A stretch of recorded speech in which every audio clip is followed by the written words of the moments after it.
Posibleng tumaas ang presyo ng liquefied petroleum gas, LPG sa Abril, ayon sa LPG Marketers Association dahil sa pagsipa ng shipping costs nito. Tiniyak naman ng Department of Energy na patuloy ang kanilang pakipag-ugnayan sa iba't ibang bansa para sa supply ng petrolyo kabilang ang LPG. May unang balita si Rafi Tima. Libo-libong kilometro man ang layo ng gitnang silangan at Strait of Hormuz mula sa Pilipinas. Aabot na sa hapag ng pamilyang Pilipino ang epekto ng giyera sa Iran.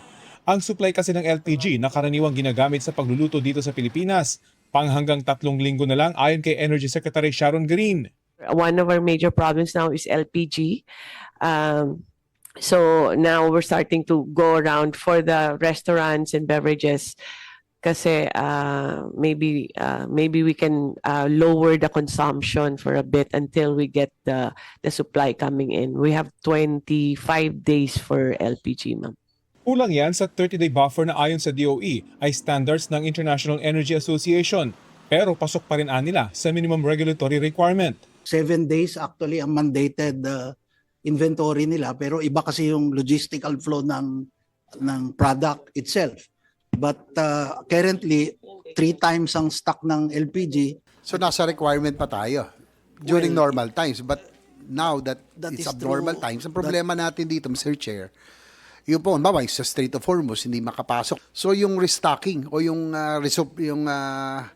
resupply of fuel, how do we consider that? Pagtitiyak ni Garin, nakikipag-ugnayan sila sa ibang bansa kung saan nag-aangkat ng produktong petrolyo ang Pilipinas, tulad ng South Korea, Japan at China. We have been assured by the next delivery, but that's assuming that the things stay the same, stay the same next month.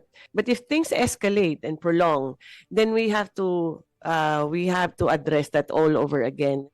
Ngayong Marso, nasa 825 pesos hanggang mahigit 1,135 pesos ang kada 11 kilogram na tangke ng LPG sa NCR batay sa monitoring ng DOE.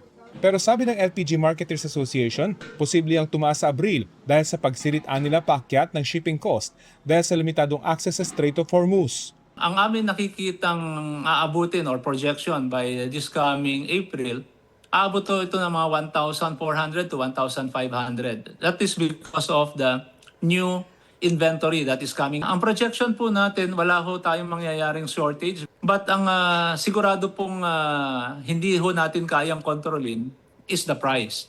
Sabi ng LPGMA, inutusan ng DOE ang pribadong sektor na ituloy ang pagbili ng LPG anuman ang presyo nito. Si Nanay Lisa, karinderya ang negosyo ng LPG ang gamit. Magkano isang tangke na ngayon? Yung isang tangke, 1,072. 1,000. Deliver. Hindi raw niya iniisip na magtaas ng presyo ng paninda lalo't karamihan sa kanyang mga suki, mga taxi at TNVS driver at mga manggagawang arawan ng kita. Mahirap naman itaas yun. Wala rin silang pera. Kayo na lang po magsasakripisyo muna. Oo, ako na. Pagtitiyak ng DOE, patuloy nilang ginagawa ng paraan para magkaroon ng Pilipinas ng sapat na supply kabilang na ang LPG. Ibinalita ni Energy Secretary Garin na dumating na sa Luzon ang diesel na binili ng gobyerno. Unang delivery ito at inaasahan niyang masusundan pa sa mga susunod na araw o linggo. Ito ang unang balita. Rafi Tima para sa GMA Integrated News.